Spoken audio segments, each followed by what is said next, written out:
Seorang wanita miskin naik pesawat untuk pertama kalinya hanya untuk merasakan terjepit oleh seorang pria kulit putih yang duduk di baris depan dengan sengaja. Awalnya, dia tidak ingin bertengkar, tetapi orang itu menuduhnya terlebih dahulu. Bahkan pramugari pun menyuruhnya untuk memberi ruang. Wanita itu segera menunjukkan bahwa maskapai mendesain kursi sedemikian rapat untuk mencari keuntungan. Penumpang lain setuju, namun kepala pramugari malah mengejeknya karena mengeluh meskipun dia tidak punya uang. Saat itu juga, wanita itu membayar untuk naik kelas 1. Saat tiba di tujuan, dia merasa kesulitan untuk mendapatkan taksi, jadi dia naik helikopter ke hotelnya. Tindakan beraninya membuat orang-orang mengira dia adalah seorang bangsawan. Padahal sebenarnya, dia hanyalah seorang saleswoman biasa. Dia telah bekerja keras selama 10 tahun, berharap dapat menyimpan uang untuk menyelesaikan daftar impiannya. Sayangnya, dokter menemukan bahwa dia mengidap penyakit terminal dan hanya memiliki waktu kurang dari 3 minggu untuk hidup. Wanita itu terpuruk, menyadari bahwa tak ada impian yang terwujud. Dia belum pernah mengunjungi tujuan wisata favoritnya, belum mencicipi makanan favoritnya, dan bahkan foto pernikahannya pun diedit secara manual. Jadi,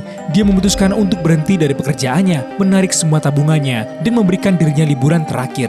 Dia memilih suite presiden dan memberi tips seperti orang kaya yang sering dia amati. Tip besar yang dia berikan membuat bellboy terkejut. Dia juga mencoba berbagai perawatan mewah yang hanya tersedia bagi orang kaya. Dia menggunakan tongkat listrik untuk menghaluskan kerutan, menerapkan batu panas, bahkan melakukan pijatan dengan cabang-cabang pohon. Selanjutnya, dia pergi ke toko pakaian wanita kelas atas dan memilih pakaian yang dia sukai. Akhirnya, dia pergi ke restoran untuk makan. Karena cintanya pada makanan, dia memesan setiap hidangan dalam menu tanpa permintaan khusus. Dibandingkan dengan permintaan aneh dan pilihan-pilihan dari orang kaya, Koki merasa bahwa wanita itu menghormati masakan tersebut. Dia pun memasaknya sendiri dan bahkan menyapanya. Mereka cepat menjadi teman dan berbicara tentang pandangan mereka terhadap makanan. Orang-orang kaya mengamati dan menduga bahwa wanita itu adalah bangsawan tersembunyi. Bahkan seorang anggota kongres mendekatinya. Selanjutnya, wanita itu mencoba terbang dengan wingsuit. Menghadapi olahraga berbahaya seperti itu, wanita yang mengidap penyakit terminal itu sangat berani. Yang lebih menarik adalah ketika dia masuk ke kasino. Sepertinya dia diberi keberuntungan tak terkalahkan.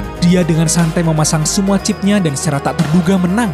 Bahkan menebak setiap nomor yang dia pasang. Wanita itu memenangkan 2 juta dolar, sementara pria kaya yang sebelumnya menantangnya kehilangan sejumlah besar uangnya. Jadi, pria kaya itu menyuruh seseorang untuk menyelidiki identitas asli wanita tersebut dan membongkarnya sebagai penipu di hadapan semua orang. Namun, wanita itu dengan tenang berdiri dan mengakui bahwa dia hanyalah seorang karyawan kecil. Dia dengan terbuka berbicara tentang penyakitnya dan alasan dia datang ke sana. Dia tidak memberitahu siapapun sebelumnya karena tidak ingin mempengaruhi suasana hati mereka. Setelah mengangkat gelas untuk mendoakan yang terbaik bagi semua orang, dia berbalik dan pergi. Semua orang terdiam, merasa kasihan dengan situasinya. Wanita yang malang.